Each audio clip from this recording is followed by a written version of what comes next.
Good day, Vineyard, Canada. My name is Art Ray. Cindy and I were pastors at the Cambridge Vineyard for a number of years. In the last 10 years, we've been missionaries to Brazil. But today I'm with Rick and Deanna Bergen, who are from the West Coast. And in 1993, they left Canada to go to the northern part of Brazil, the Amazon basin, to begin planting vineyard churches there. And so Rick and Dee, welcome here.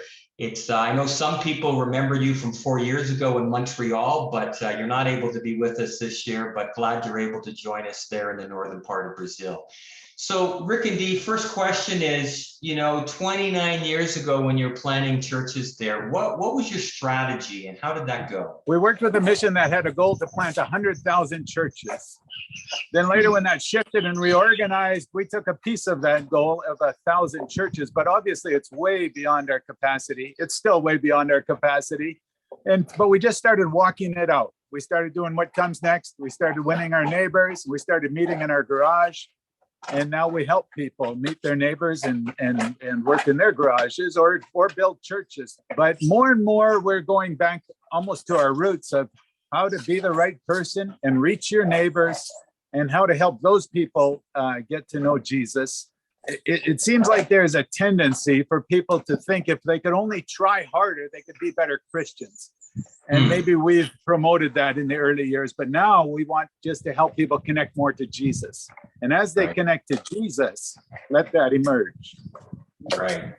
Very cool. Well, I know being there myself with Cindy, we've seen the fruit of all these churches planted in the river communities and in the cities there.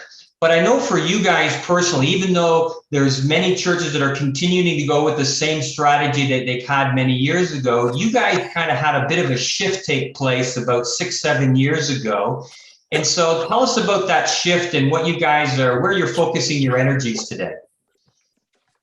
So in 2015, we found out about discovery group evangelism. We started practicing that here in Marabá, and we were amazed at how people who had very little Bible knowledge could catch the concepts in the Bible and the Lord would just start changing their life through this discovery process, which is less about teaching and more about relying on the Holy Spirit to illuminate people and to show them where He wants to work in their lives. And then beyond that, we discovered within the same year, the next year, Immanuel prayer, which is a way of helping people to find Jesus in their memories. It's a way of getting healing for traumatic memories, that the Lord can heal them because Jesus is always with us. We've noticed over the years, people try really hard. They try to get over their trauma. They try to be faithful, but there was some disconnect happening. And so when we discovered these tools, we started passing them on to other leaders, and some leaders that are veteran leaders took it on. And one of them, her name is Edna. She's a pastor. And Edna has a few university degrees. She's very capable. She's very knowledgeable. And she was counseling people till 2 a.m, trying to help them over their trauma. She's not a psychologist. She's not a trained counselor. And it was a heavy burden that she couldn't keep up. And people would send people that were under spiritual abuse or physical abuse or mental illness, all to her. She got it all. And so when she started practicing Immanuel prayer, she refers to her old way of doing it as the blah, blah, blah. She tried and tried and tried to tell people. Now she doesn't try to illuminate what they need. She lets Jesus meet with them. They see Jesus's face, and the change is pretty dramatic. If you could come here and see how full her church is of people that aren't just at church, they are connected to Jesus in a passionate way. And then we have a really young pastor that when he first heard about these tools of discovery Bible studies with the DMM movement, I asked him, I said, well, Jagalies, how long have you been a pastor? And he says, 32 days.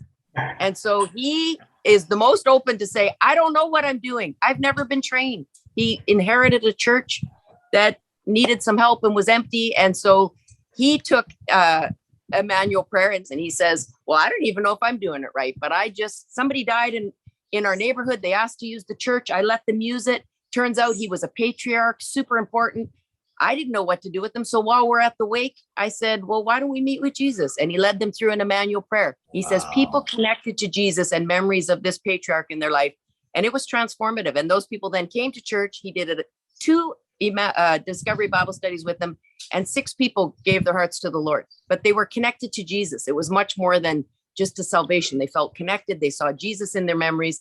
He really loves the simplicity. We're all about pastors' lives and their health and their families. And so this has given us, these tools have given us a way to really help these people lead their people without it being so heavy they burn out. So another important learning in these last 7 or 8 years has been centering prayer. Faithfully practice it now, because as we spend time with the Lord, significant time, enough time in the Word, in centering prayer, which is just sitting in His presence for enough time every day. And then from there, we can go out to the world and we can let His presence go to meet people. And so we're trying more now to be the right people with who we're with, rather than to have these strategies and